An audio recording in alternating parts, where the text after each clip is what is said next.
Il y a fort longtemps, dans le puissant royaume de Babylone, vivaient 3 jeunes hommes qui aimaient Dieu de tout leur cœur. Ils s'appelaient Shadrach, Meshach et Abednego. Arrivés à Babylone comme prisonniers, leur sagesse et leur fidélité avaient pourtant poussé le roi à leur confier de hautes fonctions administratives dans la province. Le roi de Babylone s'appelait Nabuchodonosor. C'était un homme extrêmement puissant et orgueilleux. Un jour, il fit construire une statue gigantesque, haute de près de 30 mètres et large de 3 mètres.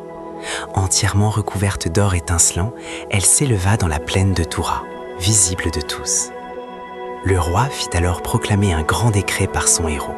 « Peuple de toute nation et de toute langue, dès que vous entendrez le son de la trompette, de la flûte, de la cithare, de la lyre, de la harpe et de toutes les autres musiques, vous devrez vous prosterner et adorer la statue d'or.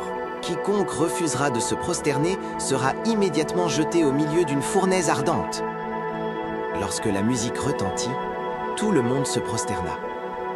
Tout le monde, sauf Shadrach, Meshach et Abednego. Ils ne voulaient s'incliner que devant le seul vrai Dieu. Des hommes jaloux coururent alors trouver le roi et lui murmurèrent à l'oreille. « Ô roi, ces Juifs à qui tu as confié la province, Shadrach, Meshach et Abednego, refusent de t'obéir.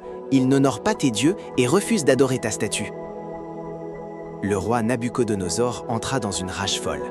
Le visage rouge de colère, il ordonna qu'on lui amène les 3 hommes. « Est-ce vrai ?» rugit le roi. « Vous refusez de vous prosterner? Je vous accorde une dernière chance. Quand la musique retentira, prosternez-vous devant ma statue. Si vous refusez, vous serez jeté à l'instant même dans la fournaise. Et quel est le Dieu qui pourra vous délivrer de ma main ?» Shadrach, Meshach et Abednego restèrent droits et courageux. Fixant le roi du regard, ils répondirent « Majesté, nous n'avons pas besoin de nous défendre devant toi. Si nous sommes jetés dans la fournaise ardente, le Dieu que nous servons a le pouvoir de nous délivrer. Il nous arrachera à ta main.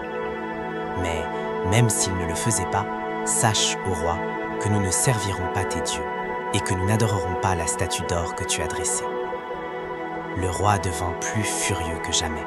« Chauffez la fournaise 7 fois plus que d'habitude, hurla-t-il. Le brasier devint si brûlant que lorsque les soldats les plus forts de l'armée ligotèrent Shadrach, Meshach et Abednego pour les jeter dans les flammes, le feu tua les soldats instantanément. Les 3 amis tombèrent au milieu de la fournaise ardente et le roi les regarda, certain qu'ils étaient perdus à jamais. Mais soudain, Nabuchodonosor écarquilla les cieux. Il se leva d'un bond. « Attendez !» s'écria-t-il. « N'avons-nous pas jeté 3 hommes ligotés dans le feu ?»« C'est vrai, Majesté, » répondirent ses conseillers. Le roi balbutia. « Mais j'en vois 4 ! Ils marchent librement au milieu du feu, complètement indemnes, et le 4e ressemble à un fils des dieux. » Le roi s'approcha de l'ouverture de la fournaise et cria « Shadrach, Meshach, Abednego, serviteurs du Dieu Très-Haut, sortez et venez ici. » Les 3 amis sortirent du feu. Le roi, ses ministres et tous ses officiels se rassemblèrent autour d'eux, n'en croyant pas leurs yeux. Le feu ne leur avait fait aucun mal, pas un seul cheveu de leur tête n'était brûlé, leurs vêtements étaient intacts et ils ne sentaient même pas la fumée.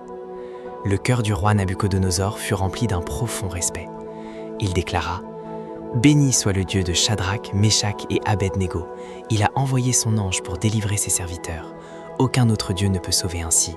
Je décrète une nouvelle loi. Quiconque insultera leur Dieu sera puni. » Et à partir de ce jour, Shadrach, Meshach et Abednego reçurent des responsabilités encore plus grandes dans le royaume. Cette histoire nous enseigne une vérité magnifique. Dieu est avec nous au milieu de l'épreuve. Il ne nous évite pas toujours les moments difficiles, mais il marche à nos côtés pour les traverser. Et lorsque nous restons fermes pour ce qui est juste, Dieu peut accomplir des miracles qui retiennent l'attention du monde entier, poussant chacun à dire « Il n'y a pas d'autre Dieu comme lui ».